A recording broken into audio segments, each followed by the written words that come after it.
Okay.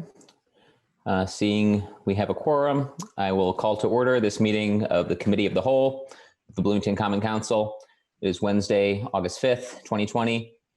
Tonight is our second meeting of the Committee of the Whole, considering Appropriations Ordinance 2003 and Resolution 2012.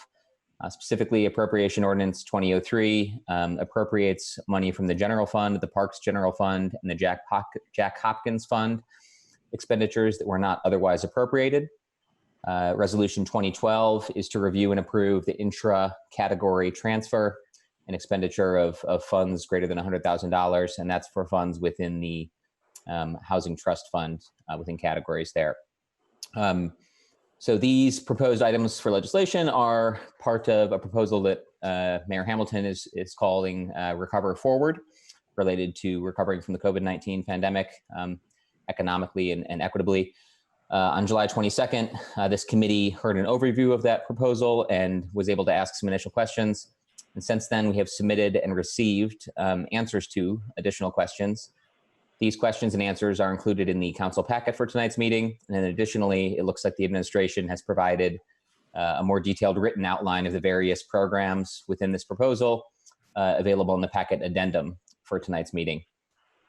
So we'll start tonight with presentations from staff. And I think to kick that off, Mayor Hamilton is going to give us a brief update related to COVID-19 as well. And then we can move to additional presentations from department heads and relevant city staff. So whenever you're ready, Mayor Hamilton, go ahead. Thanks so much. Can you hear me all right? Mm-hmm. Very briefly, I just wanted to give a quick update on COVID, what we have been doing. You all know, of course, the city took steps to accelerate the county order, which went fully into force on July 31st.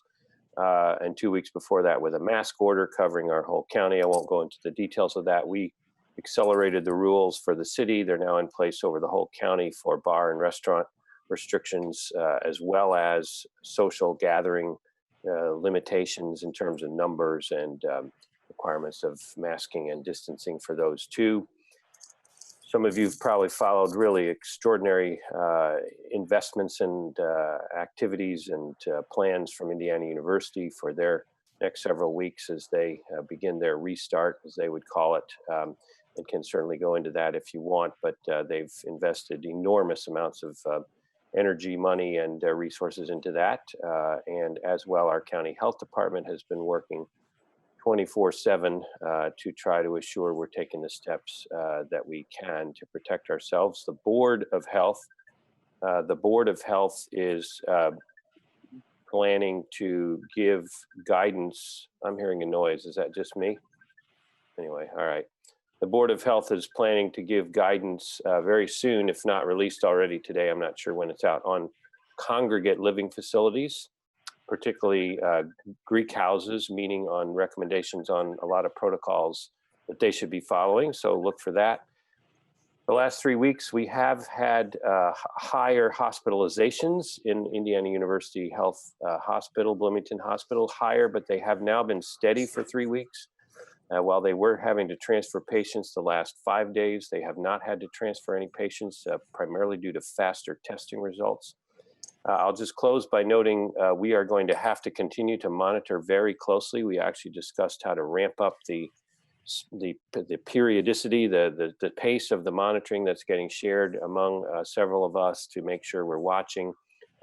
We have challenging weeks ahead. There could be additional steps, additional restrictions that may be needed, either countywide or in the city. But right now we're continuing to meet and monitor and do all we can to allow proceeding with health and the schools and others that are opening up. Now I'm going to pass it over to Alex for a very brief update from the economic stabilization and recovery effort. And I think they may include a very brief update to you also on some of the latest activities in parking related to trying to improve the business climate for those trying to climb out of this. So Mr. Crowley, over to you. Thank you, Mayor Hamilton. I'm Alex Crowley. I'm Director of Economic and Sustainable Development for the city. Can everybody hear me okay? Great. So I'm here primarily to introduce Kaiser Goodman, but provide a little context. The context is, as Mayor Hamilton mentioned, the broader effort of economic stabilization and recovery. Thank you to Council for helping us facilitate opening up, or closing, I should say, Kirkwood during key periods to create some extra space for restaurants and also for signage relaxation. What this does is build on that and actually tries to, using Councilmember Flaherty's idea and a number of other council members, as well as what other cities are doing, to look around town and try to figure out, are there opportunities for outdoor seating that may not allow for street closure? And so these are called parklets. Kaisa Goodman, who is new to the department, will take you through that. And we are pleased to be able to let you know that the test is starting, it's underway, and that she'll take you through the details. So I'll pass it over to Kaisa right now. Hello, council members. Thank you so much for your time this evening. Like Alex said, I'm Kaisa Goodman. I'm the Special Projects Manager for the Department of Economic and Sustainable Development. And I'm talking about parklets this evening. Parklets are defined here as parking spaces adjacent to a restaurant, which are converted into temporary outdoor dining for that restaurant. This proposal is one of a number, such as the pickup drop-off zone implementation, which we discussed last week, which will help restaurants to generate economic activity in spite of potential spikes in COVID cases. And in order to meet the needs of customers and restaurants and comply with health guidelines, we must continue to be creative with ways to expand outdoor dining options for downtown restaurants. Adapting parking spaces into parklets is not an original idea, but again, one that has been implemented in many other cities as a way to expand outdoor dining. And like Alex mentioned, while the intermittent closing of Kirkwood from Indiana to Grant is helpful, closing the street is not an option in many other parts of the downtown area. And this plan would allow other downtown restaurants to expand their outdoor seating without closing any lanes of traffic in a way that's both temporary and easily adjustable. This parklet implementation was approved with a temporary order by the Board of Public Works at their August 4th meeting yesterday, and approves parklets through September 30th as a pilot program. As with the pickup drop-off zones, this was designed to run concurrently with the intermittent closing of Kirkwood, which the council previously approved. So this plan basically has two stages of implementation. The first parklets were installed today on the west side of North College between 5th and 6th, so the west side of the courthouse square. And the parklets are in the two northmost parking spaces on that block. Just for reference, that's outside of like the social cantina and smokeworks. And then the four southmost parking spaces on that block outside of the Tap, the Inkwell, and the Orbit Room. I also want to note that the 5 spaces between those two parklets, one of which is the ADA spot for the block, will remain as regular metered parking spaces, and those are outside of the retail establishments on the block. The second part of this implementation is that other downtown restaurants will be able to submit a free application to have parklets considered outside of their restaurant. These applications will be considered on a case-by-case basis by the city, taking into account the availability of parking in the area, parking needs versus outdoor dining needs, safety for patrons seated in the parklets, and feasibility of implementation. And these additional parklets will be installed bi-weekly for the feasibility of the Department of Public Works and the Fire Department. I also want to note that there is no cost to businesses for the parklets. And a few final considerations for this plan. The city's responsibilities are to do an initial street sweeping in the area and then to install the orange water-filled barriers. And from there, it's the restaurant's responsibility to set up the patio furniture, complete ongoing cleaning, confirm or acquire all necessary permits and licenses, and coordinate with each other if there are multiple restaurants using the same parklet space. Additionally, any block in which parklets take up more than 1/3 of its total parking spaces will have any pickup drop-off zones in that block removed, such as the block of North College, where the parklets take up 6 of the 11 parking spaces that will not have the pickup drop-off zones any longer.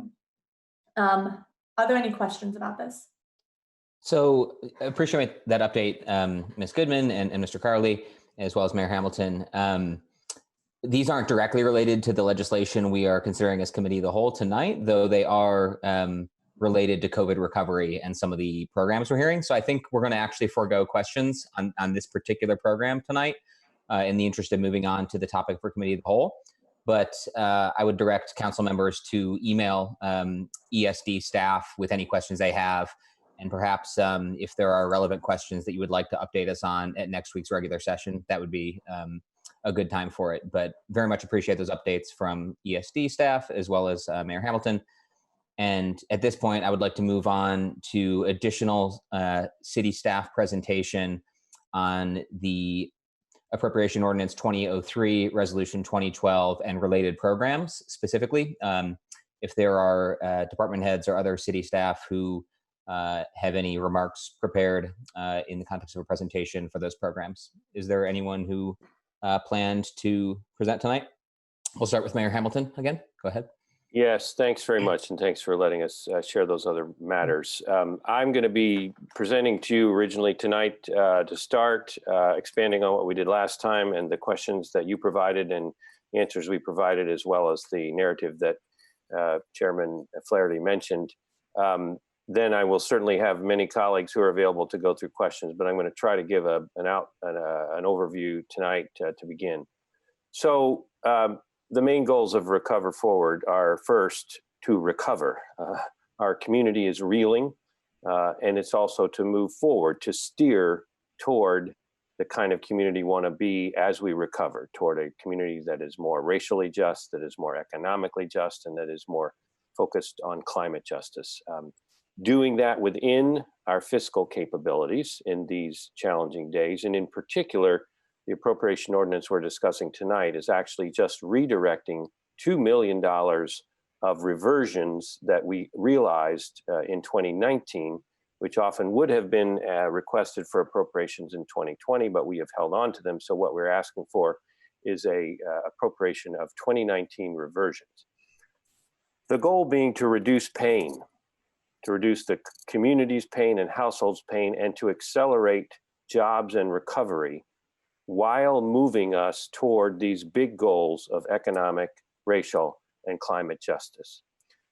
Priorities that have motivated our alignment of these resources and programs are, first, to move quickly. This program in particular is focused on trying to accomplish things in the midst of a reeling community in the remainder of this year. So we want to do things that we can do quickly. Second, we want to leverage existing programs as we can. That's not unrelated to moving quickly, but also to achieve partnerships to help accelerate and leverage what we invest. And third, to help realize our values, those values that are driving our community, to move our recovery toward that. This evening, I'm outlining the request for a 4-month program, September through December of this year, to begin that process. I'll thank our staff, many of whom are here tonight, but all of them have given extraordinary effort since March and the beginning of the pandemic, and who are tirelessly now also orienting toward the recovery that is so important. We've been aligning with community leaders. I want to thank them and their programs to help move forward. Again, approaching this as something that we're doing in the middle of a crisis, while we're aiming for those 3 directions of racial, economic, and climate justice, moving quickly, limiting damage, accelerating our recovery. Now, tonight, we're talking about 4-month programs. These are short-term things that we can do quickly and to aim toward results quickly. But I also want to note they line up as well with our longer-term priorities and our longer-term directions. That is, these are, yes, they're meant to be quick hits and quick efforts this year, but they move us toward the directions that we want to go. So I think if I can ask that the spreadsheet be put up on the screen that can share with folks, that would be great. Thank you for that. And I know you all have this in front of you through your packets as well, but for any of you who are watching, if this is easier. So this is about a $2.3 million request because there are offsets that take that down just under $2 million for reversion funds. You'll see we've lined it in, we've grouped it in 3 buckets or 3 categories. there's some, it's a little, don't mean it to be confusing, but each of the focus directions of racial justice and economic justice and climate justice interact and intermingle so much that it's not like we can have a category for each one of those. This is trying to group these programs, many of which move us forward in all three of those areas, to group these programs into kind of recognizable program buckets. And I'm going to go through the more than 12 program components now. It's a mix of approaches. You know that. There are different facets of this. We are balancing needs and opportunities. There's no doubt it's not a perfect combination from any single person's view, but I hope you'll agree that this is an effective and an important set of objectives. So you can see the on the far left side, it's pretty hard to see, but each of these programs that we'll be going through briefly has the initials indicating climate impact, racial impact, and economic impact. So I'm just going to run through these pretty quickly. We didn't get a chance to do that last time, and there are a number of them, so I'm going to go quickly and then just open it up to questions. So assuming that's all right, I'm checking if that's okay. But yes, that's okay. Please proceed. Let's go for it. Thank you. So the first and largest bucket of the three is really focused on sustainability and quality of life, particularly many environmental and climate actions, but also wider quality of life. That's a $1.3 million component out of the 2.3 gross amount. And the first category of that is working to lower the energy use and the cost burden for our built environment. Now, this is very important because we know our carbon impact is driven, a big part of it is driven by our built environment. We also know these are high costs of many of our households and smaller businesses as well in the community. So this is a set of energy efficiency loans and grants meant to reduce the energy burden and operational costs for homeowners, renters, and small businesses, particularly targeting income restricted homes or small businesses, as well as multifamily units located in areas below 100% area median income, participants below 100% area median income. Energy assessments will be the first step in these, and they will lead then to work to include a number of things like aerators, LED bulbs, smart thermostats, different appliances, weatherization improvements, including solar and other things identified. Important to our carbon footprint, important to sustainability, and frankly, racial justice and economic justice as well. A second big category under sustainability is improving mobility options. This is really focused on non-car, non-auto mobility options and trying to invest in those. Like the first one I just described, also helping create jobs for the people who will be implementing these programs. The first part of the mobility options is focused on sidewalk and path enhancements of $400,000. This money will focus on ADA curb ramp improvements, pavement improvements to bike lanes and bike paths, and also fixing sidewalk damage caused by street trees.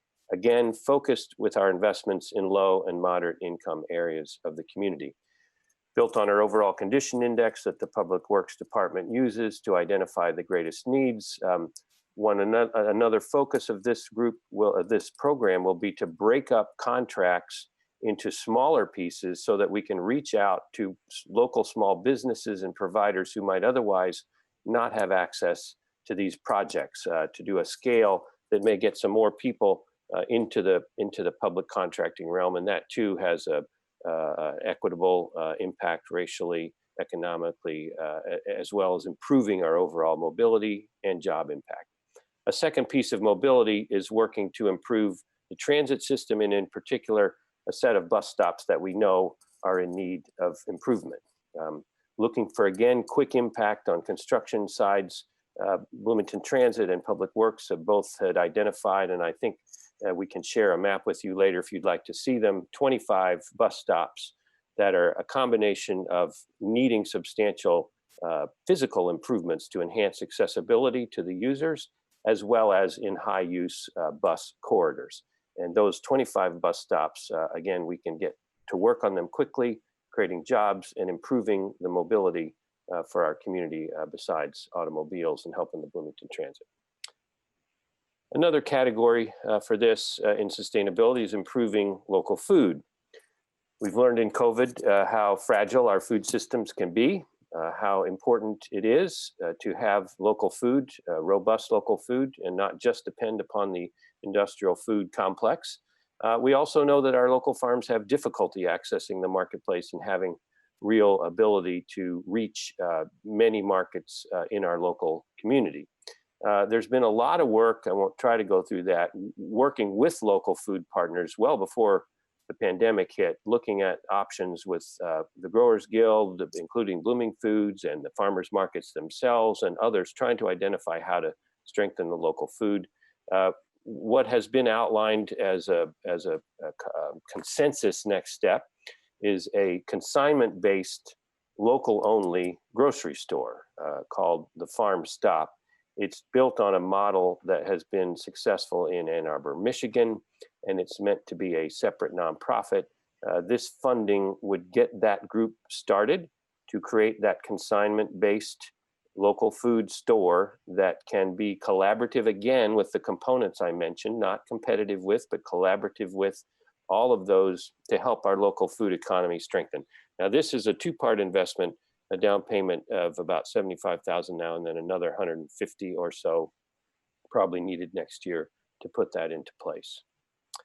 A final category in this sustainability and equitable living category is we call other because it includes a number of different matters. First, Jack Hopkins. We know how hard the nonprofit community has been hit, social service safety net, how hard they have been hit this year and are still suffering. You've all read the articles. We believe we have a very good system in place to help support that incredibly important safety net through the Jack Hopkins network and process, and propose to put another $200,000 directly into that Jack Hopkins pipeline so that it can be pushed out the door before the end of the year to needy organizations who are working so hard for our community. Similarly, we know the arts community has been devastated in the COVID pandemic and related shutdowns and closures. Some of our wonderful institutions are really teetering and struggling. We've accelerated art support already this year, but we know there are greater needs. This funding of $100,000 has actually been earmarked by the Bloomington Urban Enterprise Association, so it does not require general fund commitments, but we think it's very important to try to move that out as well before the end of the year. They too have a process to follow that is reliable for that. Lastly, in this other category, I'll just mention digital equity. This is not a large dollar amount of $35,000. You may have noticed we put out a digital equity survey report today that had been conducted back in April. We know how important digital access is. We knew in 2019, and we sure as heck know how important it is in 2020. And this survey has helped us identify some gaps in our community that we think we knew about, but it's helped put numbers around them and more details and demographics. And this modest grant program is a way to reach out to partners in the community to help them address some of the digital gaps. We're going to ask them what they think they can do about it. Some of the partners are listed in the document. I won't share that, but including things to help people access existing programs that aren't being accessed enough, subsidy programs, or to help repair skill gaps that are out there for families and households. So that's the first category of $1.3 million for sustainability. A second category, and we had an episode about this today for an hour, talked about this, is good jobs and really trying to accelerate the economic recovery. We know thousands are out of work.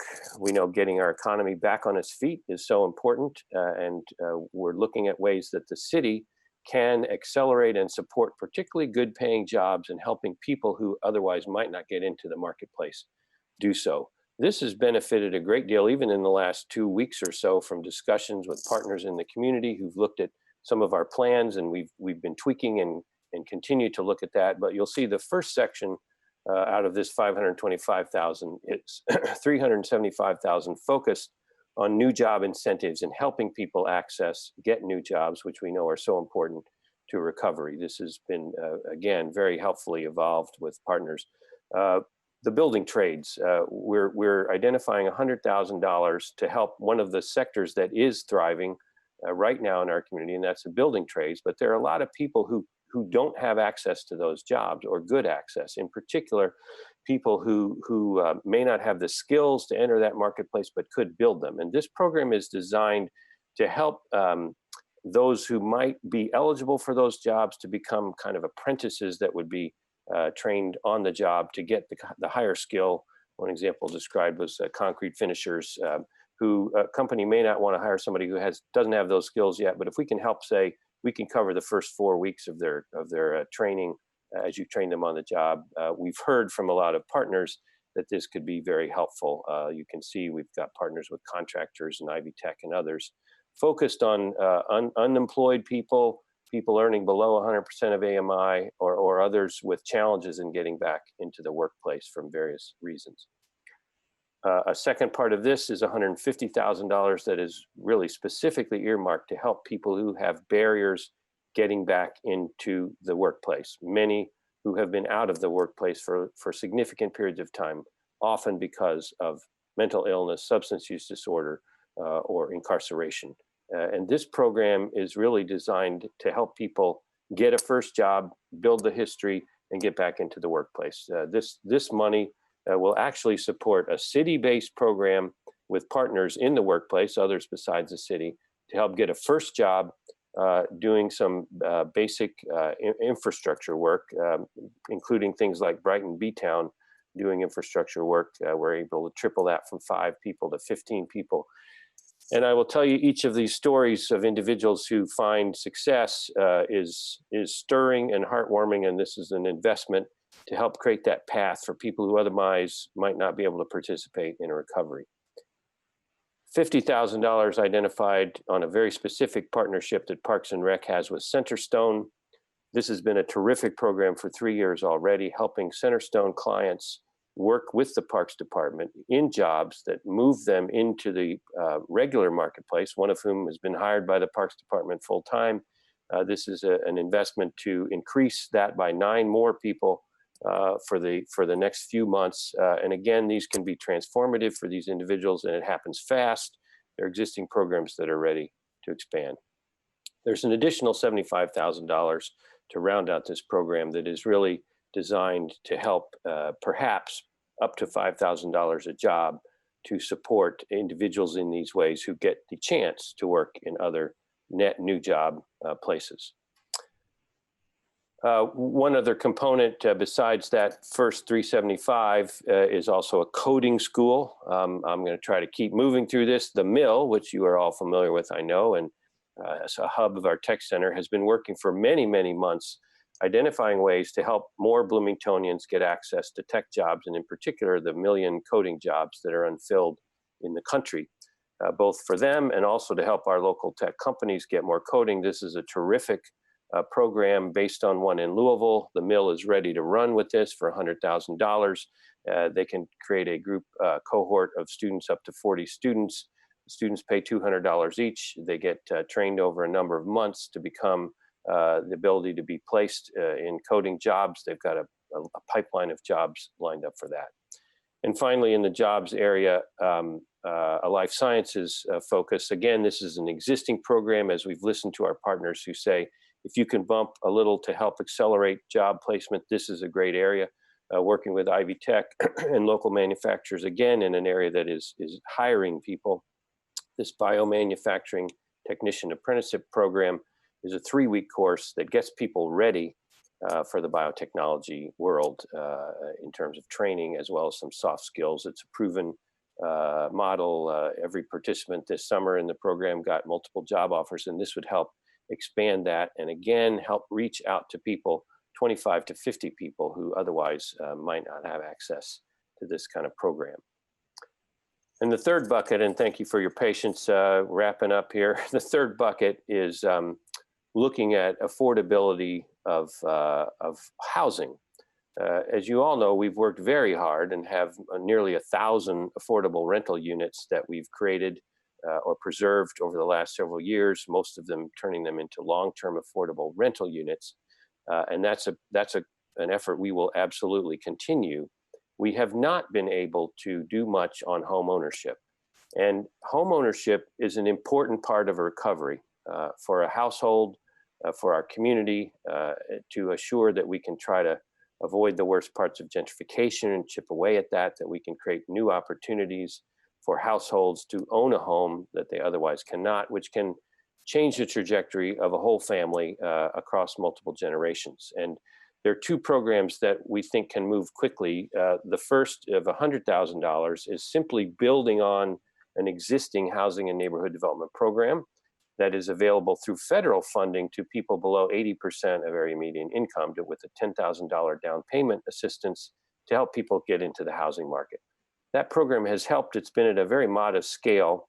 And we know that people who go through the homeowners counseling class often have more than 80% of AMI, but they can't buy a home for other barriers. So this program would allow up to 10 buyers through $100,000 appropriation who are between 80 and 120% of area median income to become homeowners in the city and build that household momentum that is so important, and to help us fight what can happen, which is people getting priced and placed out of the city as we evolve over time.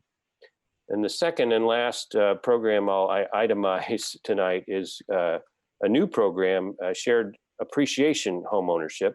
And this is a model that has been done in many places around the country. This is focused on more assistance, up to $50,000 per household, family, first-time home buyer, at least 20% of the purchase price, maximum purchase price of $250,000.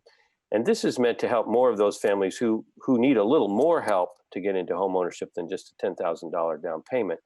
This kind of help can reduce the need for private mortgage insurance. It can significantly reduce the cost of a mortgage with this second mortgage at a very low or no fee.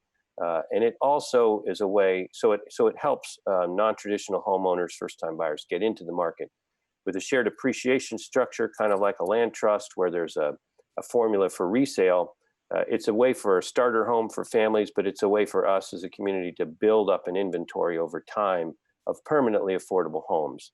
And I know 10 homes doesn't seem like a lot, but if we're chipping away at creating new affordability and preserving the equitable opportunities in our community that are so important and have been missing, frankly, in our ability to do this kind of investment.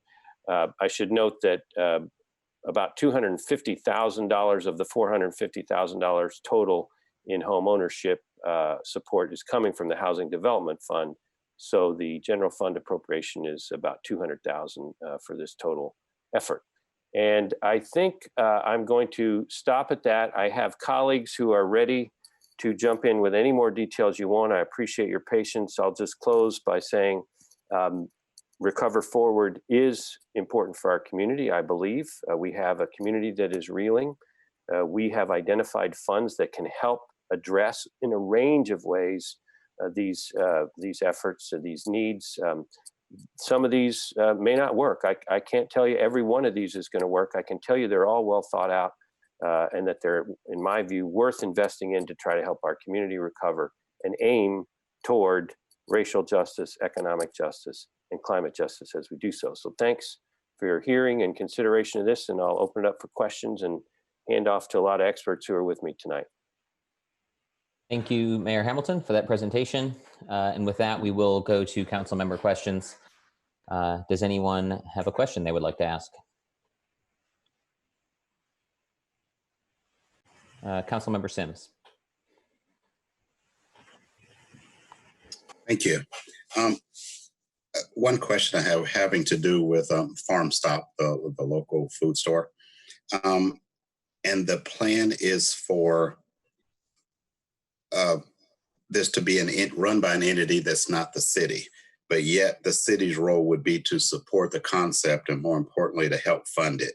I guess my question is, when we look at some of the issues we have at the current farmers market, would the farm store be independent enough to maybe eliminate or stop some of those issues if, in fact, the city is involved with funding? Does that not make it kind of the same thing as our city's farmers market? Or explain that to me, please. Sure, and I'll I'll do a little bit, and if Mr. Crowley or his colleagues want to jump in, that's fine too. This would be support for a separate nonprofit organization, collaboration cooperative of farmers. Would not turn it into a governmental organization. We would be providing startup support, but we do that for lots of organizations through Jack Hopkins or other things like that. So this nonprofit would run and establish the rules for the market. Now, we may want to require certain transparency, certain accountability of that, but we don't think it would implicate, they would not become a governmental entity subject to some of the same constitutional restrictions we are, I think. And Alex, I don't know if you want to add. Well, and I think, you know, the business plan as it's been developed, and there's a pretty detailed business plan underlying this, also calls out the need for a very focused effort on diversity and inclusion.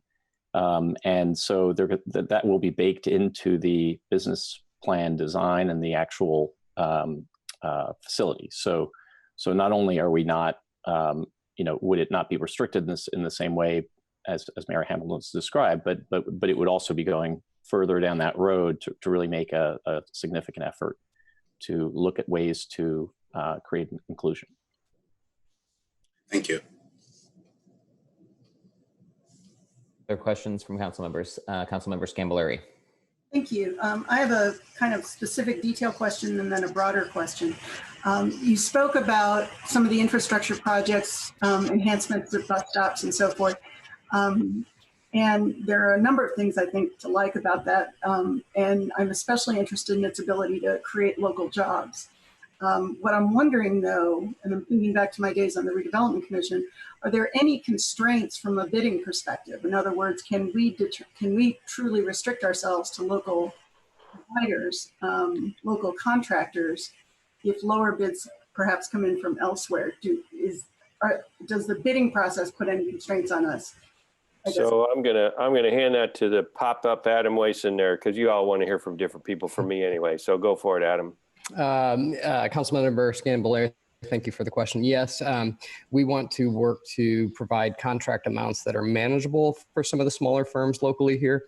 Of course, everything would be subject to Indiana code in terms of public work laws and how those projects get executed through whether it's quotes or bids.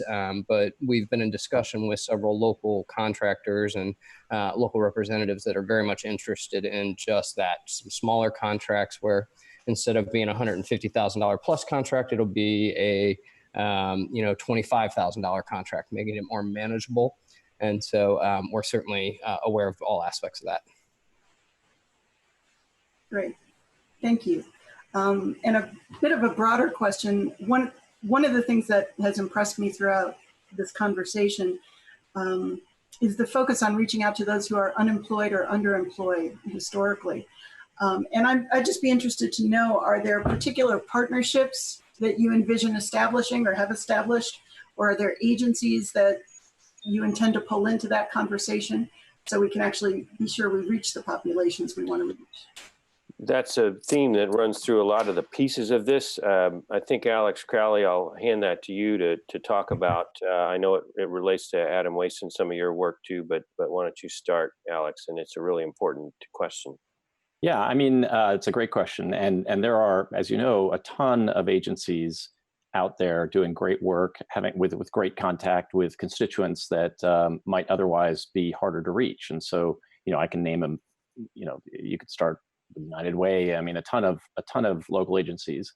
And so the objective would be that we would be working through those agencies to really reach out in the way that's most effective by their determination to reach those people that we're trying to reach ultimately. So rather than us trying to end run anybody, which wouldn't make any sense and would be inefficient and ineffective, really leveraging the partnerships that we have already in place and looking for ways that we can communicate the benefits of the programs and the programs themselves through the agencies to their own constituents for maximum really speed and efficiency in the process. I just remember specifically, Centerstone has been a very important and valuable ally in helping create new opportunities for employment for people who have had difficulty accessing that. Ivy Tech is another very important ally in this, as they have their life sciences program that we're working with them on. We're actually talking to Cook and some other private employers who are very interested in helping them reach further and farther. And our, while admittedly modest, subsidies can be targeted in ways that help all of these partners get better results. And, you know, I hope if we find things that work, we can do more with them. That's the example of Centerstone with parks. It's worked wonderfully, and we're just trying to double down on it and increase the volume of people who can participate in that. That's helpful. Thank you. I'll stop there for now. Other council member questions at this time? Councilmember Smith. Thank you, President Flaherty, Chair Flaherty.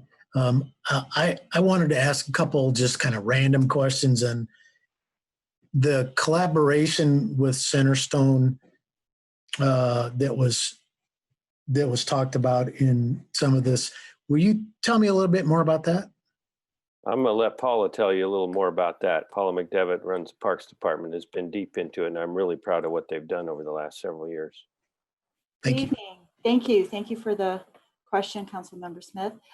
Yes, we are in year 4 of our partnership agreement with Centerstone, and in the Parks Department, we have over 50 partnership agreements. So it is a written document. We bring our partners to the table and our combined resources to provide either programs or services.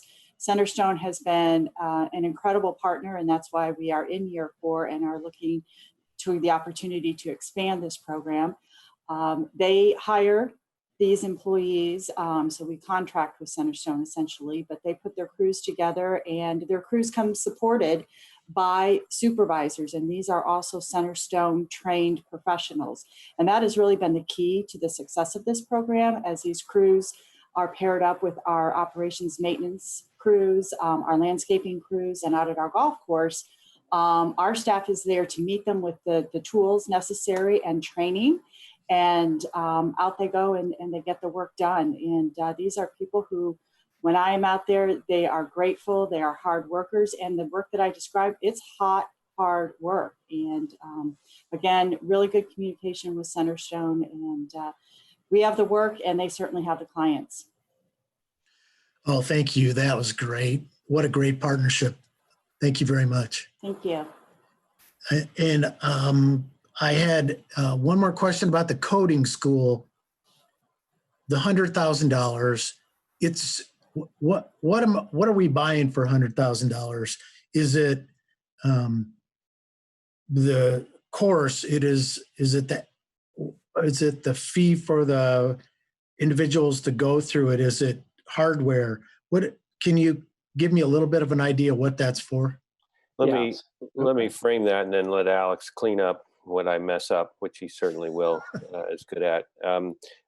We talked about this between 1 and 2 o'clock today. You all know the mill and the energetic and really important leadership there to help grow the tech sector. And Pat East really came to us with this idea. We're responding to a call from that organization that says we need coders. Our businesses locally need coders, and all around the country there are jobs not being filled, and we have people here who could do it. This coding school is built on a model out of Louisville. They've looked at a number in Chicago, North Carolina, others, but this is built on a model that recruits individuals. They put them through a little 3-week prep time to make sure they can stick to it, that they have kind of the personality, if you will, to do coding, which isn't for everybody. And then it puts them into a 6 to 9 month school, online primarily, but with local mentors to get them to build those skills.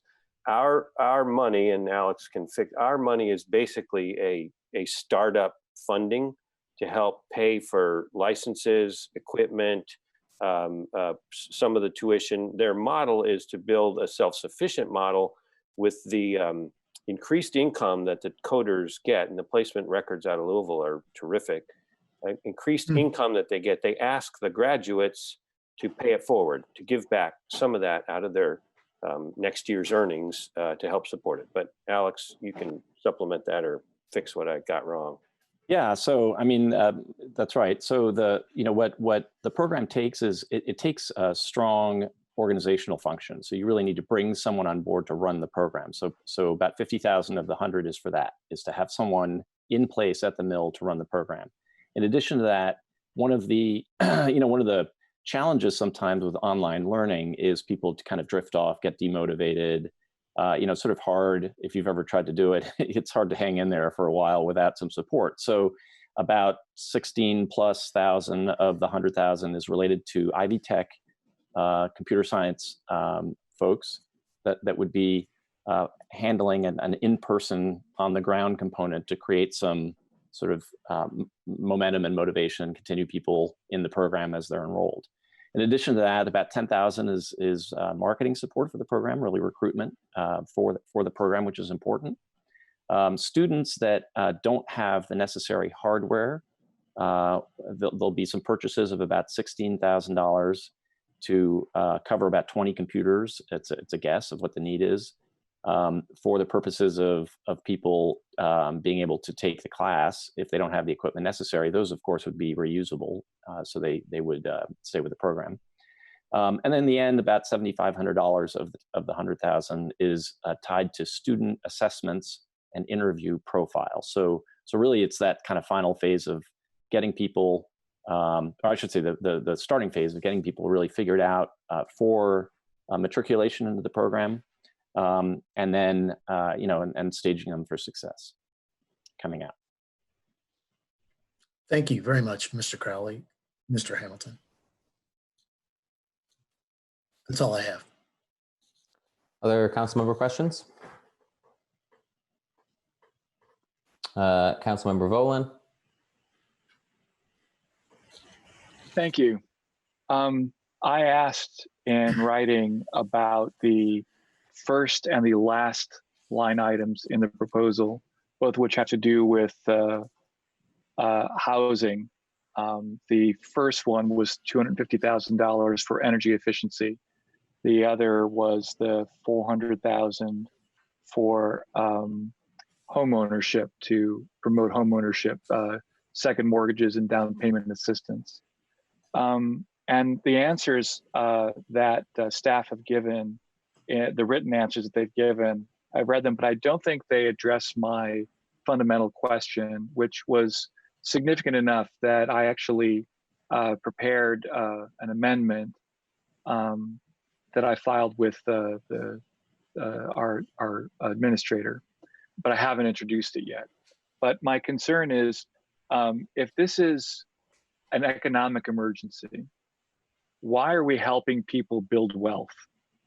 I mean, how do I justify this program to somebody who doesn't have an income, let alone owns a home, that we're spending some money that we could be spending on, say, Centerstone, or more jobs, or protecting the arts, things that would, either serve the whole community or, like at least get people back to work.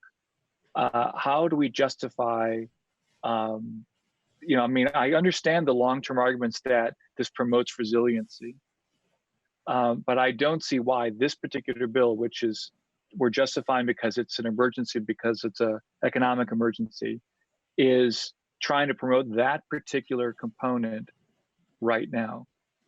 Please, somebody explain that to me. Let me start, and then I see Ms. Doris Sims ready here too. Thank you, Doris. Look, Recover Forward is responding to a community that is reeling and trying to take quick steps that move us in the right direction of recovery. Some of these may be immediate stanching the flow of blood. Others of them are really trying to help move our community in the direction that we need to move.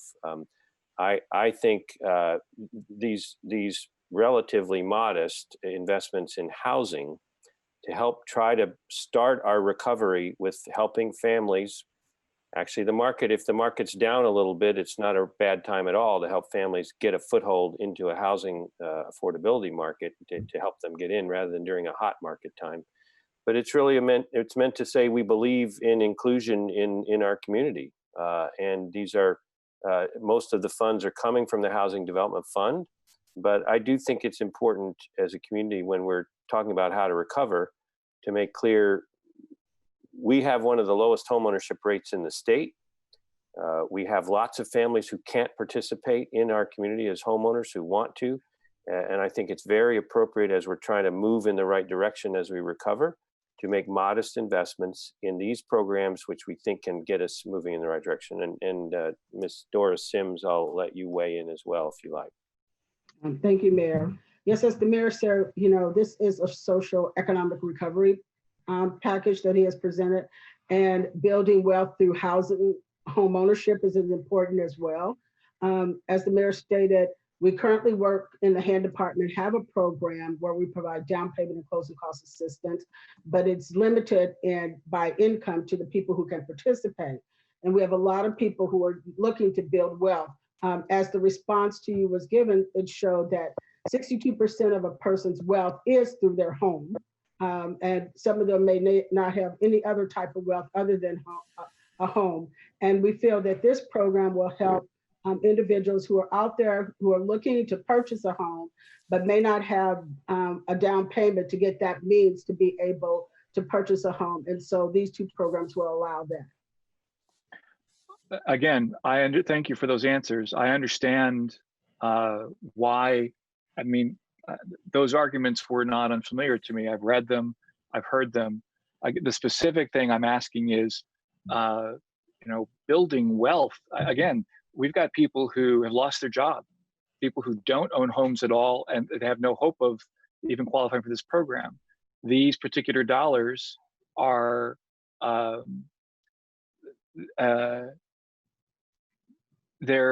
mean, most of them are coming from a housing fund. Those dollars are fine, but we're talking about dollars from the general fund, okay? And there's a lot of other really worthy options, a lot of really line items in this proposal, and I don't understand why we didn't put all the dollars in this moment to those other items.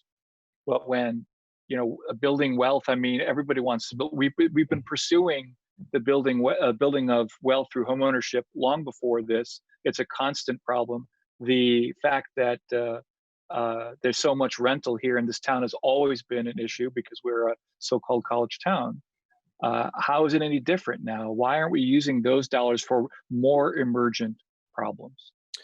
Well, I don't know that I'll convince you, Mr. Volan, but I'll just say, you know, this is meant to be a balanced approach. There's certainly anyone, I suppose, could pick any component of this and say, I can think of something where somebody more needy could benefit from this money. This is meant to be a range of approaches that help us recover into climate justice, economic justice, racial justice. I will say homeownership is a racial justice issue. It's been one for a long time in our community and in our country, and investing in trying to make sure we create real opportunities for people who've been frozen out of home ownership has real racial justice and economic justice components to it. It's one of the reasons we did want to push the Housing Development Fund into this, but I think on balance, it's also probably worth pointing out that new homeowners spend money to fix up homes, and it's not a bad economic recovery strategy to encourage homeownership and to make that available to people who otherwise would be waving at it from either outside our city or in a rental place. So I think it's the right thing to do, but I respect that you may have a different allocation altogether with some of the resources. Well, to follow up to that. Go ahead. Well, if I can add, you know, Councilmember Volan, you know, there may be people who were looking to get into the home ownership market who may have down payment available before the coronavirus hit and had to use those resources to actually survive during the time period to when they were able to get employed again. And so this gives these people the opportunity who were going for home ownership to still continue to be a homeowner by providing them with down payment assistance through these programs. Thank you. If I can continue, Mr. Flaherty. Yes, follow-up please go questions ahead here. with the follow-up. Yeah. The first is, I would feel better about the second line item if there was more specifics about, right now all it says is for people up to 120% of area median income. And, you know, the answers to the written questions said that it would probably be grants on the lower end and loans on the higher end, but there was no breakdown given. I would feel better knowing how much money was going to be devoted to each. The second is, if that second item is a racial justice, it affects racial justice as well, then is there going to be some measure of who is served by these loans, by these grants? You know, if everyone who receives those dollars are white, just because, you know, 5 or less than 10, I mean, are we going to have a measurement of who gets what? So I want to make sure I understand. Are you talking about the home ownership with this, or the energy efficiency investments now? The two Primarily the home ownership, but I think it might apply to the latter. Well, we certainly will track the home ownership customers who use that as we do, and we'll report on that. And those are goals that are important to us.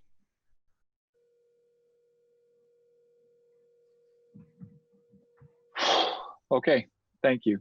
I mean, we can't have.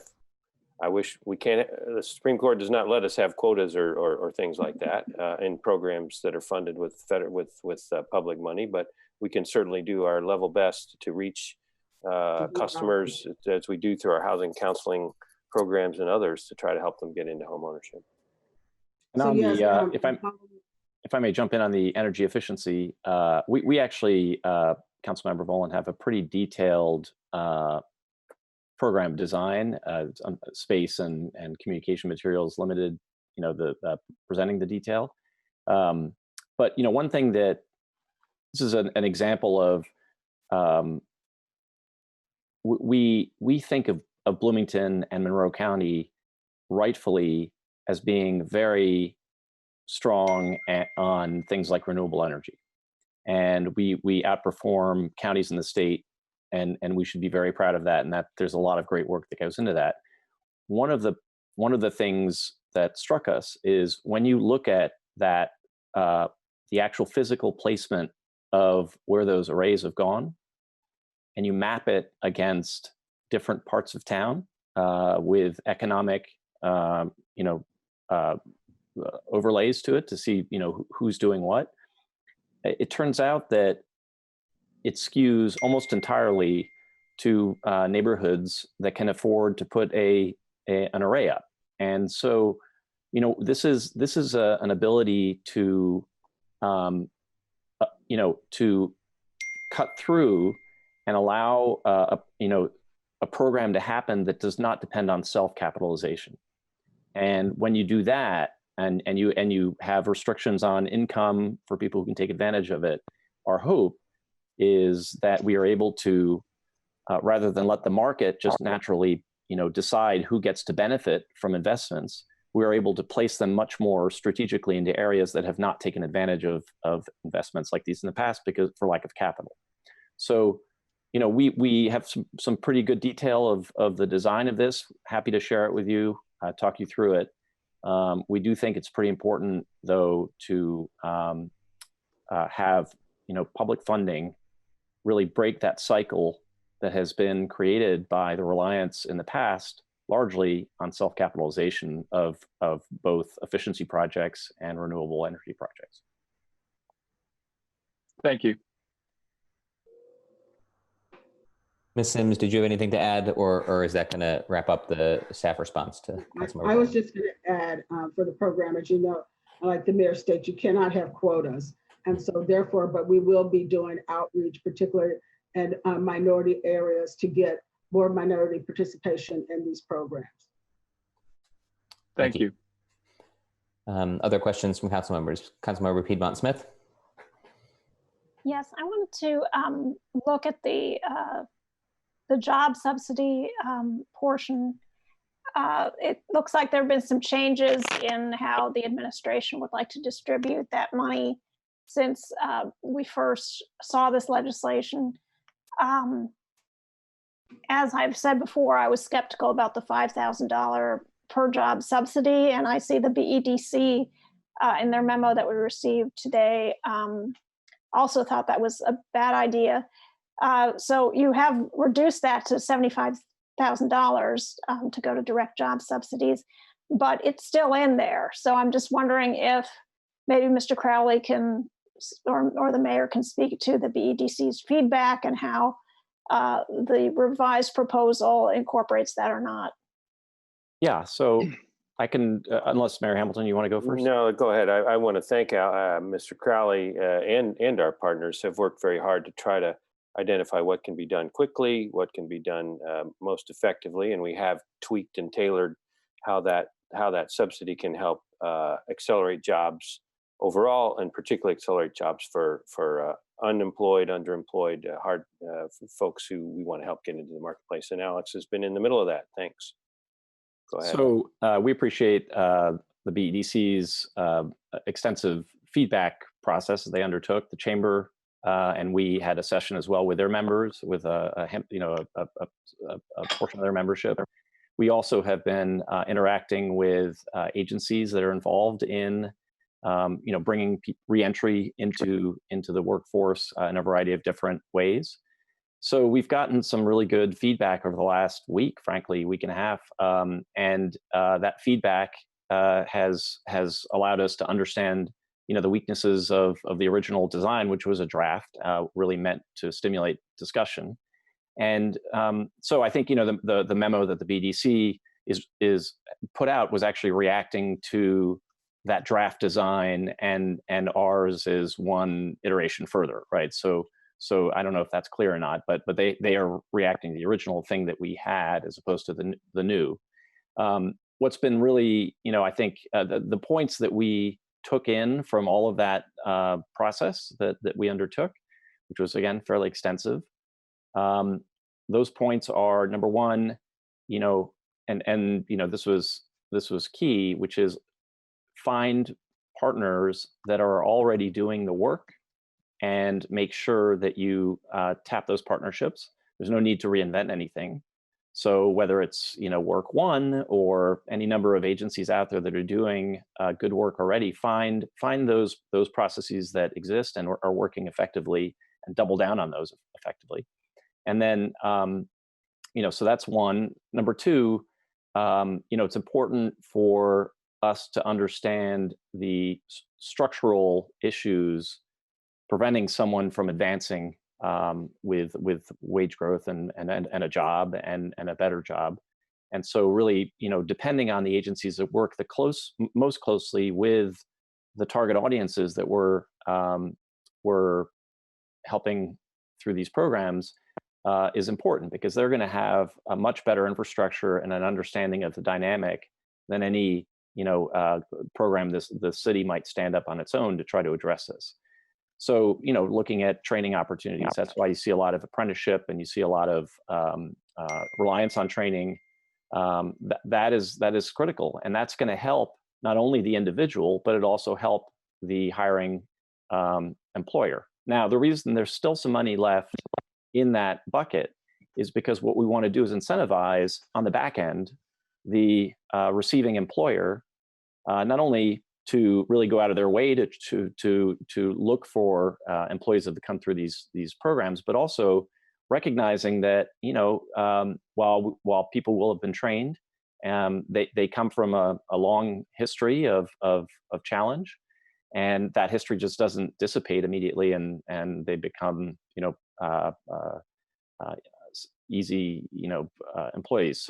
So that there's a period of time where the employer has to help the employee work into the system that the employer has, and so we feel that some of the subsidization can be used for that. Finally, the last subcomponent of that has to do with, there's a whole cottage industry in the marketplace of people who are scrapping together,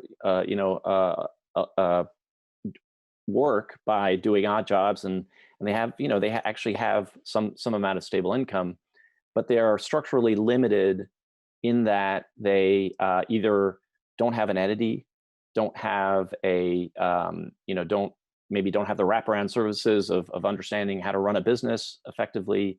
And so they're kind of hitting a ceiling when it comes to advancement, and not only for themselves as individuals, but also the advancement of the business that they effectively are running, even though they're not technically running a business per se. So we're looking for opportunities to really target that group of worker that's out there to, again, wrap around services to them to be able to formalize their structure, thereby becoming eligible for contracts, governmental contracts, for example, that they may not be eligible for, and advance themselves and their entity in order to create jobs for other people for the work they're doing. Thank you. I'll just add very briefly something that's relevant to the whole package as well. We don't know if all of this will work. It is certainly a fair question to wonder. What I would say is, we're continuing to work with partners to do it as Mr. Crowley described very much. But also, I would just remind you that if a particular program does not have any takers, if nobody wants to use a particular down payment program or a particular grant program, that money doesn't get used. It gets reverted. It stays. We reallocate it another time if we've designed a program that doesn't have takers over the next 4 months. So we hope that's not too common, but if it does happen, we'll be rejiggering and trying to figure out how to make it more useful. Okay, thank you. Additional questions? See Councilmember Scamboleri, go ahead. Thank you. I've already had a turn for round one. Is there anyone else who wants a round one chance? Nope, doesn't look like it. Thank you for talking us through that, Mayor and Mr. Crowley. Just to clarify in my own head, as I read the memo you shared on direct new job support, 75,000, this program will provide additional support to employers hiring individuals into the new positions, blah, blah, blah, that emerge from the programs outlined above. So the Centerstone Partnership, the coding school, and so forth, I assume. Do we envision limiting it to graduates, so to speak, of those programs, or will we simply prioritize them, or do we not know yet?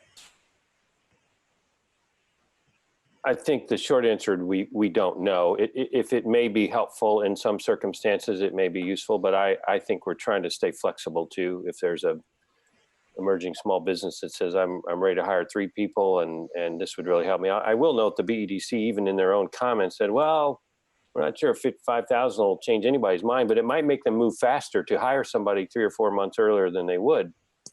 That's terrific. That's great if we can get people into the workplace 3 or 4 or 5 months sooner.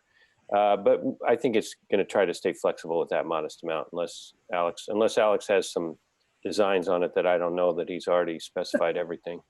No, that's exactly right. Yeah. Okay. And just a follow-up to that too, would it be possible, I don't know if we could do it tonight or maybe next week, but I see the chamber on this call and the BDC and others. At some point, I'd be interested in hearing their kind of updated comments on this updated version whenever that's appropriate. So I hope that would be possible at some point. So thanks. First, I would just invite representatives from those 2 groups to speak during public comment, which we'll have coming up shortly if they would like. And if there's still more we'd like to hear from them, we could pursue that either via email exchange or perhaps at next week's meeting. I'll jump in with a belated first round question. I understand where Councilmember Volin is coming from with thinking of sort of who's the most vulnerable. That we want to help. And I understand that, we're trying to spread things out and pursue a lot of different things here. But I do wonder a little bit in the housing context, if we've considered rental assistance instead, that, and this may also go to how we're, trying to complement and work with other state or federal programs. I remember hearing at some point that the Indiana Housing and Community Development Authority was going to be allocating several $1 million to rental assistance to help folks who were facing eviction. But I think of that as a little bit more of a crisis that is, COVID related, that has the potential to put somebody, into homelessness versus someone who is in a position to purchase a home, if they get a bit of down payment assistance, is probably less likely to be someone on the verge of potentially being homeless. So a similar question, I guess, about, have we considered rental assistance at all as part of these programs? How does that interact with what else is happening out there? So if you could speak to those specifics at all. And actually I'll follow up with a related thing in a minute. Go ahead. Okay. Well, let me start, and then Ms. Sims or others may want to weigh in. Absolutely, we've thought about and talked about rental assistance and even particularly eviction protection. It's incredibly important. Of course, first round of that is trying to make sure the state and the national governments continue the protections against that, and that they continue the macroeconomic supports that will avoid that.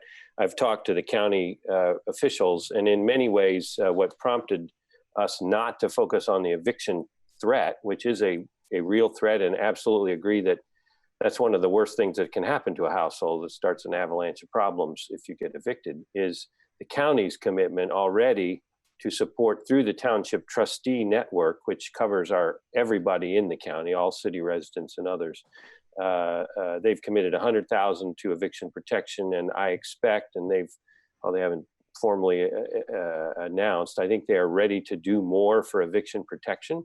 And I think kind of handing that capacity to the county-wide and the township trustee system, which kind of has the thick history of working with folks on these, is really important. Now, if it turns out in the future that evictions start to happen, that county-wide resources are not available or not deployed, I think that is important for us to look at. I think our judgment is in the next 4 months, that's not likely. But if it were, it's possible we'd come back. But we look really hard at that, because it is an imperative issue, but I think it's handled at that level well. I don't know if Ms. Sims has other views about overall rental protection. I would just say our assistance as a city to residents is overwhelmingly focused on rental assistance, and nothing wrong with that. That is a great need, but I do think there's a racial and economic justice, and frankly, climate justice too, to try to start chipping away at this issue of protecting against gentrification that's pushing people farther out, and trying to help people have stakes in our community. That I think this is an important part of the recovery. Ms. Sims, did you have anything to add on that, or no? Yes. So as you stated, Councilmember Flaherty, there are the state of Indiana throughout the state has a program that they put in place for renters to apply for rental assistance who may have been affected by COVID-19 and through job loss. We also, as the mayor stated, have the program that the county provided funding to the township trustees. And don't forget, township trustees, that's what they do normally, is that they help individuals with rental assistance. And also this past year with the Jack Hopkins funding, if you could recall, 2 agencies received funding under Jack Hopkins to provide rental assistance. So there's a lot of rental assistance programs that are out there that are taking place, but there's nothing out there for home ownership, which is why we are presenting tonight these 2 home ownership programs to help people who are interested in home ownership to be able to purchase a home. And if you talk about ongoing rental assistance, that's what the Section 8 voucher program is that the Bloomington Housing Authority administers. They help low-income people to be able to assist them, and they pay a percentage of their rental costs.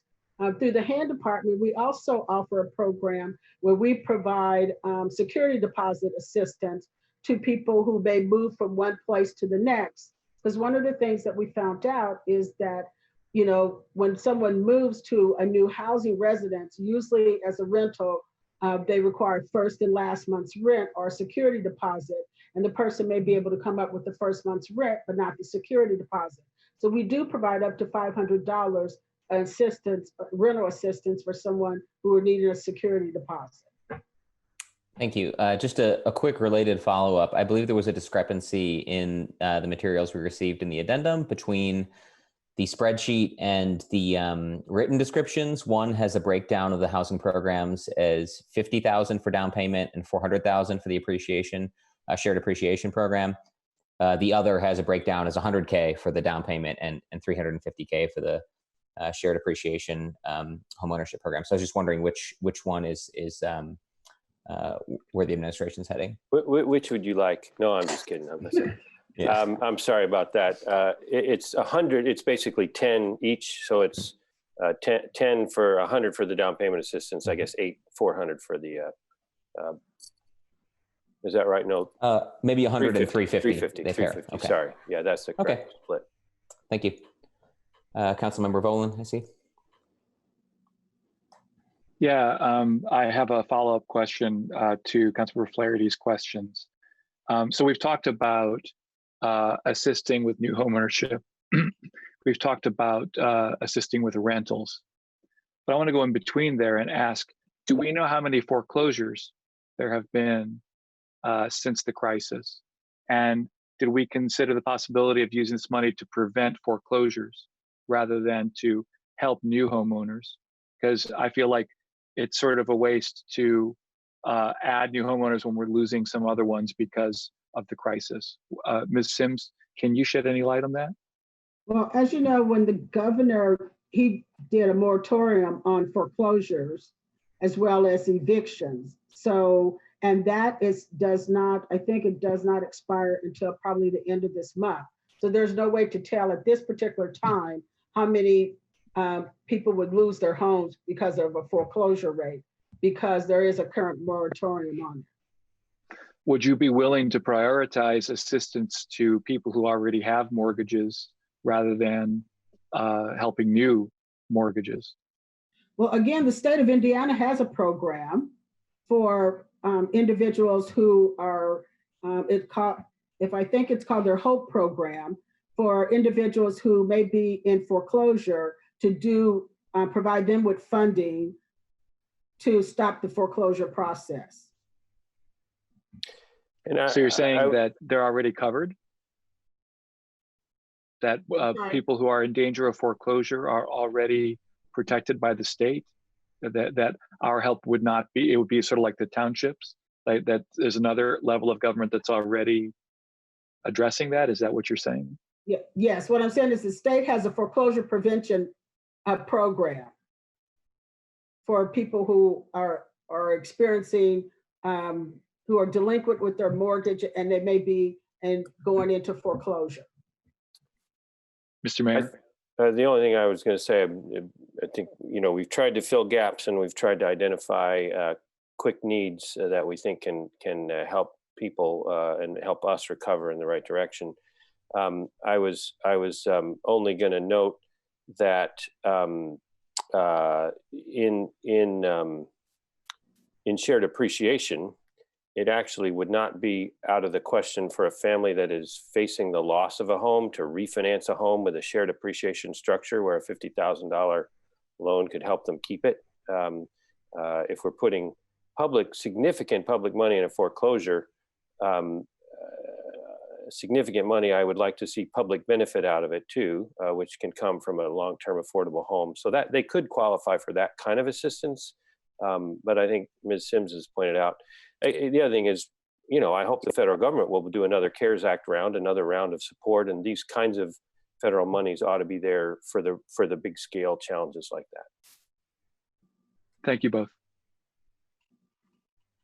Councilmember Piedmont Smith, and then we should probably be moving to public comment soon. Maybe we have room for one more question after Councilmember Piedmont Smith, if there are any second rounds. I see Councilmember Boland, Sims as well. So go ahead, Councilmember Piedmont Smith. Yes, I wanted to follow up on this question of support for renters. The state programs, I believe, do not forgive any rent. They just push into the future when the rental or the mortgage payments would be due. So first of all, is that correct? And secondly, why then wouldn't the city maybe step up to try to help people who are facing a really big rental bill in the future with these delays that the state has authorized? Okay, so if I understand your question, Because you talked about rental and then mortgages in the same kind of sentence. So the state program, it's my understanding, is that they're providing funding for renters who are delinquent in their rental payments. And that's given as a grant. Right. And it's true with their mortgage product that you're talking about, with the state through their mortgage foreclosure prevention project, it does add on to the loan. So if they're like $30,000 behind in their mortgage, they just modify their mortgage and add it onto the end of the mortgage. Okay, so the renter assistance is in the form of actual grant money, not loans. That's my understanding, the state program. And then for the mortgages, it's not like they'll have to pay, 4 months or 6 months of mortgage in December of 2020. It's just, it'll be added onto the end. Correct. So Okay. they, in essence, rewrite the mortgage and modify the mortgage and add it onto the end and spread the payments out for the term of the loan. So if they have another 20 years on the loan, it spreads that amount over 20 years. Thank you very much. That's a lot better than I thought it was. State program. Thank you. You're welcome. Councilmember Sims, go ahead. Thank you. And if we could quickly go back to the coding school at the mill. One of the things that I advocate among many is job creation while getting a bigger bang for your buck through collaboration and partnerships.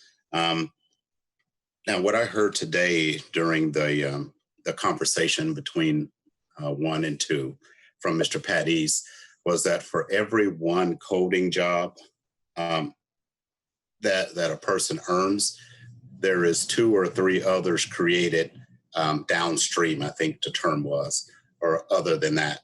And I was wondering if we could get an example of what those other non-coding jobs are that would be created from hiring a coder. I just think that's good news, and I didn't get a good idea of what those downstream or other jobs that are created would be. Alex, what I would say is Pat East, like many, talking about relatively higher income jobs. Yes. And the multiplier effect of those in our community.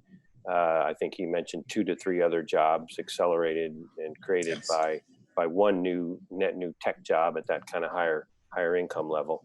And those would range of all kinds, from healthcare to professional services to all other kinds. And Alex Crowley, I don't know if you want to add to that, but yeah. So he was talking about the sort of community benefit of a new technology job and how that multiplies into the community. So not only does the technology job itself pay significantly higher than other jobs, but as once it's established, then the spending power of that job helps to stimulate other jobs in the community. Okay, thank you. So we're not talking one coding job would create 2 others on down the line. It's more speaking of the community benefit that it would generate. And that benefit is quantified in net new jobs in the community. So it could be a restaurant job, or it could be whatever, something that helps to support the income that is being generated from the coding job. Okay, thank you. So unless we have any final questions from council members at this time, I would like to go ahead and move to public comment. If any members of the public would like to speak to the Recover Forward program and the legislation that we are considering in committee this evening, if you could please use the raised hand function, or just enter something in the chat window and let Mr. Lucas, our council attorney, know. We can get to you if we give it maybe just 30 seconds or so to get an estimate of the number of people who would like to comment. That might dictate the amount of time we give, keeping in mind that we have a transportation committee meeting at 8:30. So I'll give it just a little bit.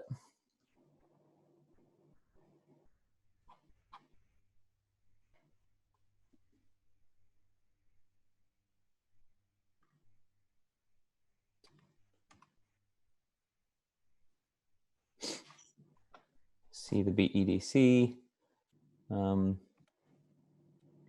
Yes, BEDC should be unmuted and ready to comment. And go ahead. We'll just go with 5 minutes max for public comment because it's not looking like a whole lot of folks are wanting to comment. So please go ahead. Sorry, just at the start, I'll let folks know that we'll enable audio only just to be consistent for all members of the public. So apologies if anybody was expecting differently, but go ahead. All right, thank you so much. My name is Jen Pearl, and I'm the president of the Bloomington Economic Development Corporation. And for those of you that are listening online or elsewhere, we're a nonprofit that serves all of Monroe County in supporting the creation and attraction of quality jobs across the community. And I just wanted to thank the city of Bloomington, as well as the staff and council. A couple weeks ago, you had invited our feedback on the Recover Forward proposal. And over the past week, we've convened approximately 40 representatives from our member organizations and key community stakeholders to discuss specific components of the plan.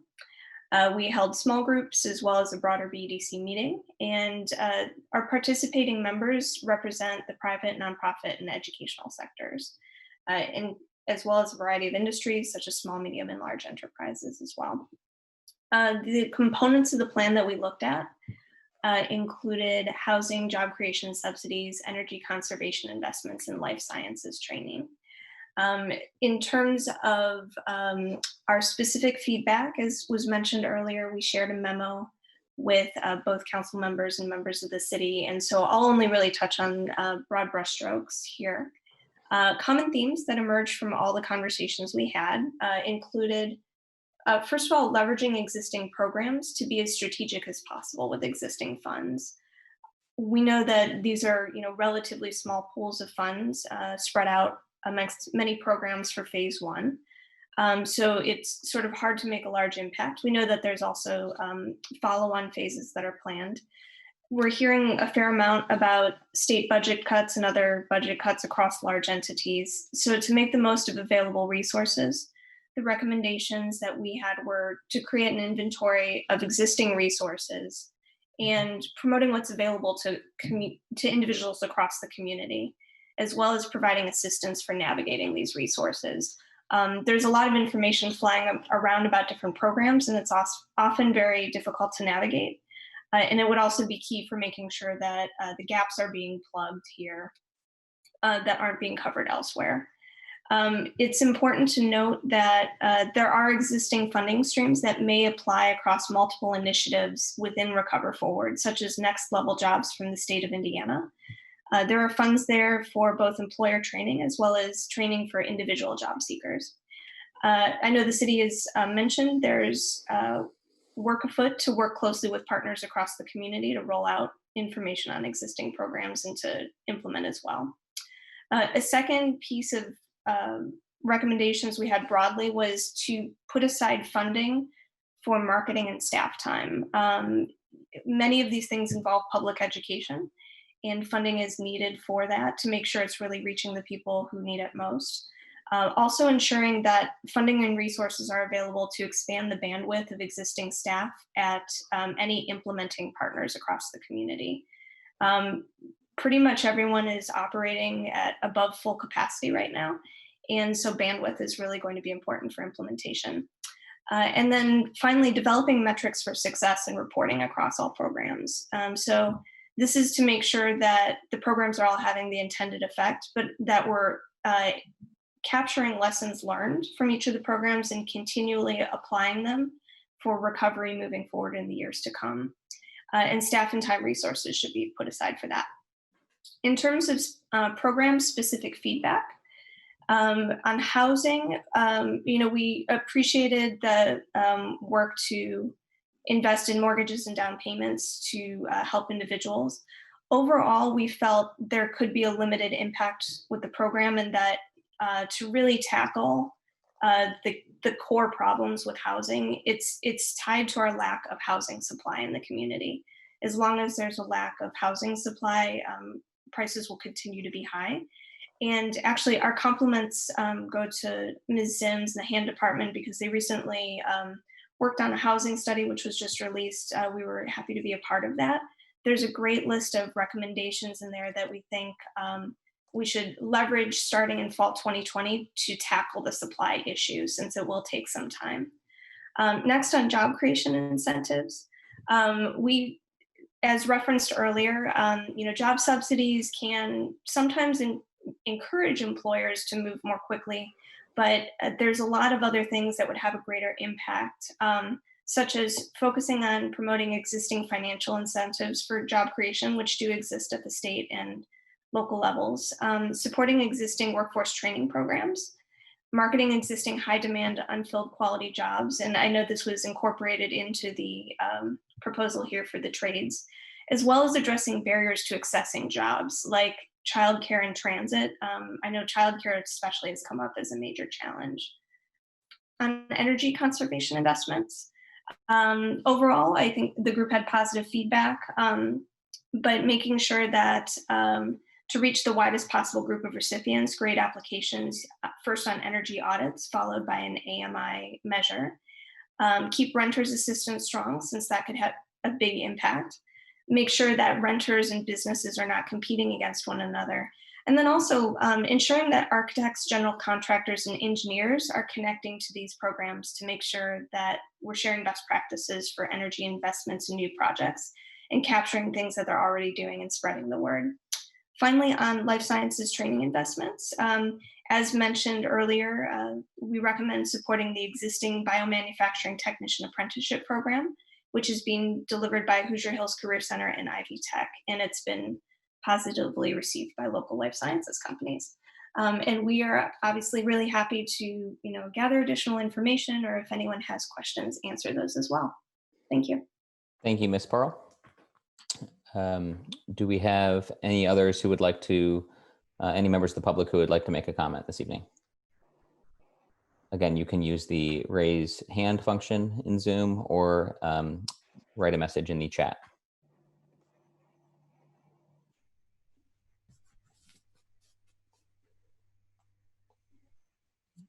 We'll give it maybe another 20 or 30 seconds.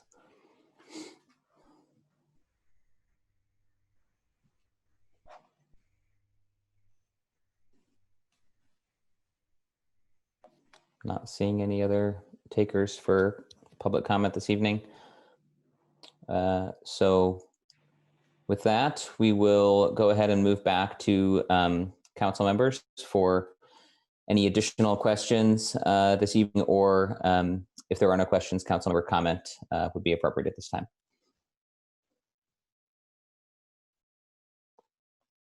Would any council members like to ask a follow-up question or make a comment?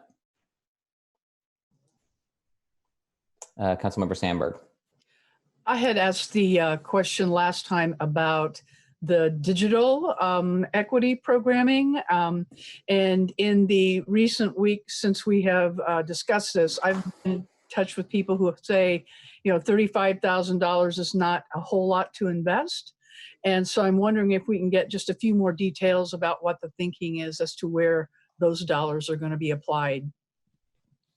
Why don't we have Mr. Dietz respond to that? That's all right. Thank you, Rick. Sure. Thank you, Mr. Mayor. I think you're right. 35,000, at least in the scope of what we're talking about, isn't huge. But one of the things that we're working on right now, part of our overall digital equity initiative, is the development of a strategic plan, which will situate and provide a lot more context and ideas for initiatives to tackle these areas. But like a number of the other initiatives that are part of the Recover Forward package, part of the idea is to partner as closely as we can with not-for-profits, other organizations that are doing this work on the ground already, that have ideas that they've implemented, in some cases already effectively, but under-resourced, as well as explore new and innovative ideas for helping us bridge the digital divide. So we're looking to essentially seed and support some of those existing initiatives and new ideas, and ultimately to see what works. And if those things do work, if they are effective, then we may consider additional investment in the future. Thank you. Additional council member questions or comment?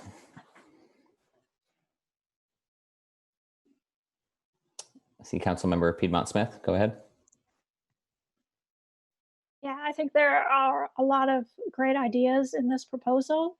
I will be passing today just because I have, received the packet addendum from the administration as well as the memo from the BEDC just this afternoon. So I haven't really had time to digest both the changes in the proposal and the feedback from the BEDC, which I actually understand is feedback from the old draft proposal. So anyway, there have been some changes that I just need some time to digest.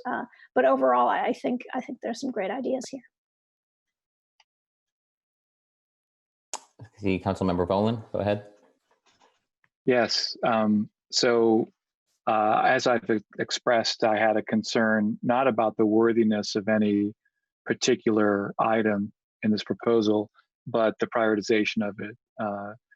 What are we spending general fund dollars on? And in what order? Who should get money first? There's nothing here that hasn't been something that we've approved in the past, something that some common goal that we all have. So I want to make it clear that there's no real disagreement about the general objectives of the administration's proposal. But the nature of an appropriation ordinance makes it a little bit more difficult for a council member to change it. In particular, because this is an important piece of legislation, because it's scheduled for a hearing on August 12th, and because we've already looked at it for a few weeks, to delay it might mean going as late as September 2nd. And we are, of course, in an economic emergency.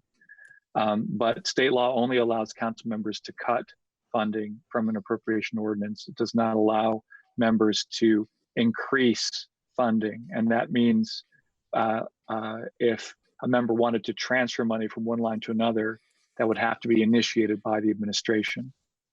So if I'm dissatisfied with something, even though I don't want to cut any actual dollars, my only recourse is to file an amendment to cut certain line items in hopes that the administration will change it. I've not filed that amendment. I'm not sure I'm going to. If I did, it's primarily because if I want to oppose a certain prioritization of some dollars from one use to another. I think that everyone's heard my concern about it. I find the answers for, say, foreclosure assistance satisfactory. I think maybe I'm satisfied with the rental assistance answers. I would still rather see us go to more emergency priorities. I don't think that home ownership is quite as much an emergency as other items on this list. So I'm going to reserve the privilege of bringing that amendment until next week. I feel like I'm unlikely to do it, but I just wanted people to know my thinking. I am looking forward to, as Councilmember Piedmont Smith said, studying the documents we received just today. I'm still trying to process everything that we've received. But in general, I want to thank the administration for a thoughtful proposal. I guess because the word is recovery, and we're trying to recover forward, I don't think of attaining home ownership as a particularly recuperative thing. It certainly would improve the community, and it's a worthwhile goal. But are there not goals that are more emergent, more urgent at this moment for this particular bill? That's my only question. Thank you all.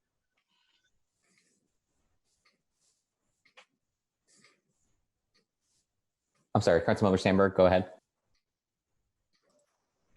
Thank you. I've appreciated all of the information, a lot of it we just received today. I appreciated reading the very thoughtful report from the BEDC, as well as the changes in what we're debating tonight.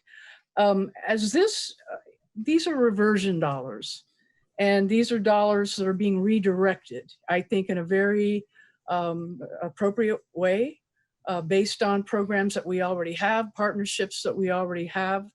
And if the goal is to reduce the pain in the next 4 months as we deal with these reversion dollars, I feel very satisfied with what is before us tonight. I have already been in some initial conversations with our staff about the Jack Hopkins and how we're going to move forward with that, because, you know, quick is the watchword. We have these dollars available this year, and we want to put them to good use this year with respect to the recovery. And while this may not be a perfect plan, I think any one of us may reprioritize certain things and want to diminish others. But overall, I think this is a good effort, and one that I will be happy to support. And so I will be voting in favor this evening. Thank you. Thank you. Councilmember Sims, go ahead. Thank you. I'll be voting in support of this as well. Understanding that it is not a perfect proposal. We've had some very nice questions, thoughtful questions. It seems to me that, and we have the right to ask some of those questions, but in many cases, it seems to me that they're on the edge of micromanaging or coming from another position. But that's not a challenge. It's just what I'm thinking. I do know that, as the mayor said, we're not sure that all of these will work. There has been thought from staff, from community members, from some history of some of the things that we've done. So I think there's a good idea that many of them will, but there's no guarantee that they will. As Councilmember Sandberg says, these are reversion funds, or in essence, for those that need a little help or better understanding, from savings from within our operations. I do believe, and the mayor can correct me if I'm wrong, that we will tap into some of our reserves in order to fund some of these programs. I am really, really excited that there is no additional request at this time for citizen investments, tax investments at this time. This is an emergency situation for the next 4 months. But one of the things that I do know is that what we're looking at now and moving on into the future are some structural issues that are dealing with some of the inadequacies and some of the inequities that we will talk about and we will deal with on into the future. This is a good start. It is not perfect. It is not the end all be all. It is a good start. Again, I am happy to see that we're at least touching on, at the beginning, on some of the structural issues within the way we operate. So as I said earlier, I will vote to support this or to move it on so that we can get the business of easing the pain of our residents moving forward. Thank you. Thank you, Councilmember Sims. Other council member comment?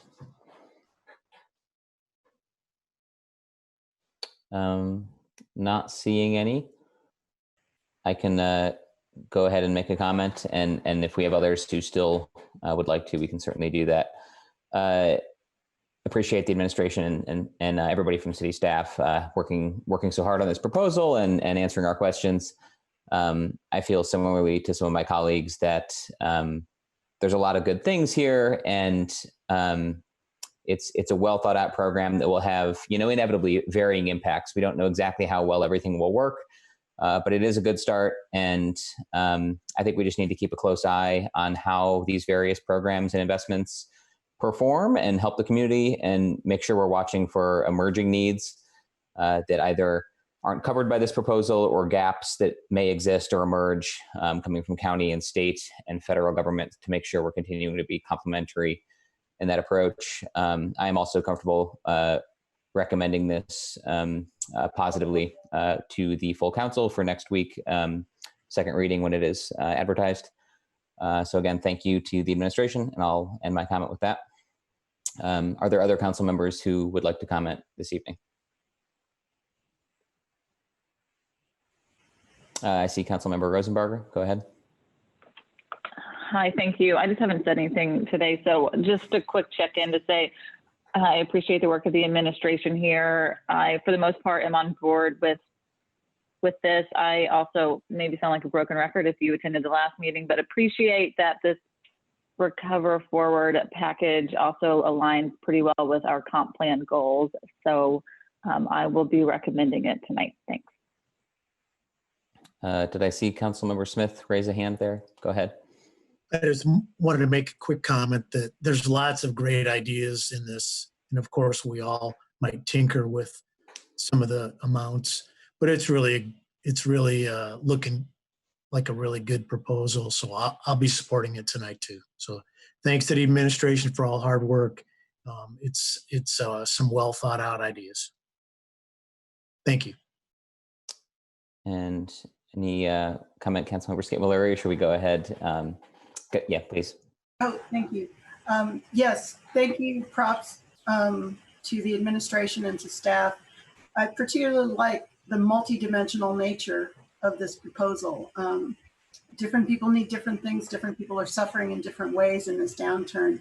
And prioritizing those is not easy. I'm going to abstain tonight just because I want to spend more time with the BDC memo, which came a little bit later this afternoon. But again, I appreciate the work you've done. I appreciate the multidimensional ways in which you have thought about this. So thanks. And I would entertain any follow-up second round comments from council members if anyone has any. Point of order.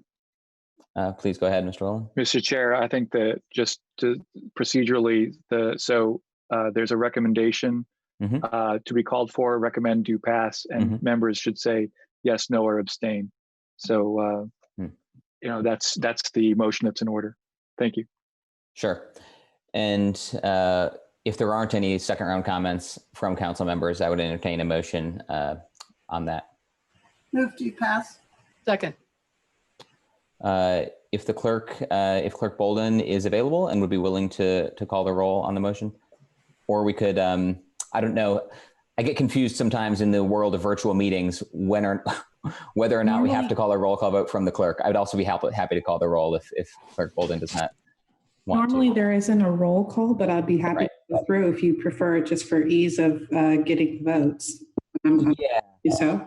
Sure. Okay. It's different virtually. All right. Yes. Councilmember Scambolery, do you mind starting it off? Not at all. I'll abstain for this evening. Thank you. Okay. And Rosenberger? Yes. Sims? Yes. Volan? Abstain. Piedmont Smith? Abstain. Flaherty? Yes. Smith? Yes. And Sandberg? Yes. All righty. So I believe that recommendation is 5 yes and 3 abstain. And with that, I believe our business for the Committee of the Whole this evening is complete. A reminder, the second reading for this legislation will be August 12th. Didn't you have to discuss Resolution 2012, or did I miss? Oh, sure. I don't know if we're taking a due pass on that, I guess. Resolutions we don't typically hear in committee. We didn't, I guess we discussed both pieces of legislation in sort of one comprehensive way is how I was treating the meeting. Maybe I wasn't clear enough about that at the beginning. I would ask for any feedback from Council President Volan or Council Attorney or Clerk Bolden if you feel like a due pass motion is appropriate for the resolution as well. Councilmember Volan, go ahead. I think that if, unless there are specific questions about the resolution, that it can wait until regular session. But that I would urge my colleagues to think separately about the resolution and make sure that they understand that they don't have any questions that are unique to it. But I would say that it does not require discussion in committee. And I would remind my colleagues, we do have a parliamentarian. I didn't hear her mentioned. Yeah, sorry. Also That's parliamentarian. okay. That's Piedmont quite Smith. fine. That's quite fine. I'll just add that a do pass motion tonight would be in order. There are certainly times when resolutions do come before committees and committees provide recommendations. Given the length of time we have before the next committee meeting, it's up to the committee how they want to proceed. The council did hear a presentation on the resolution, I believe 2 weeks ago now. So it's right. I again, when I introduced the topic for this evening, I mentioned both the appropriation ordinance and the resolution, and reminded that we were considering both of those. I assumed that if any council members had questions about the resolution specifically, that they would have asked them. I could have been more clear about that or reminded about that, I suppose. Based on, unless again, if our parliamentarian, Councilmember Piedmont Smith has additional things to say about it, I'm happy to follow the guidance that Council President Volan just stated, which is, or if Council Vice President Sims, if you'd want to weigh in as well as leadership, I'm happy to forego the do pass recommendation on the resolution itself, since we don't, I guess it's, a bit anomalous hearing the resolution in committee. Does anyone else from leadership? Councilmember Piedmont Smith, go ahead. Well, just for the benefit of the public, we might say what this resolution is that we're talking about. Sure. Again, when I introduced it, it is Resolution 2012. Also in the packet, there is an Ordinance 1810 that was passed in 2018 that specifies that the intra-category, within category transfer and expenditure of funds in excess of $100,000 in a variety of circumstances must be reviewed and approved by the council with a resolution. So in particular, as part of this proposal, there is a $250,000 transfer from line 399, other services and charges, to line 396, grants, within the Housing Trust Fund and expenditure of those transferred funds. So that was the detailed version of what we will be considering next week in Resolution 2012.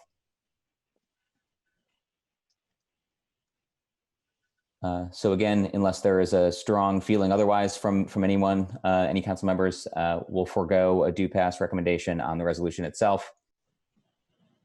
And I believe that will then conclude our business for the committee of the whole this evening. Thank you again so much to Mayor Hamilton and city staff for your presentations and questions, answering our questions. Thank you to the public for being here. I would like to remind also that a transportation committee is coming up at 8:30 on this same Zoom link. So folks can hang around and have a short break before that. And Chair Rosenberger will get that underway at 8:30. So thank you so much, and have a good evening. Thank you. Good night. Chair Flaherty, appreciate it. Good night. Thank you very much.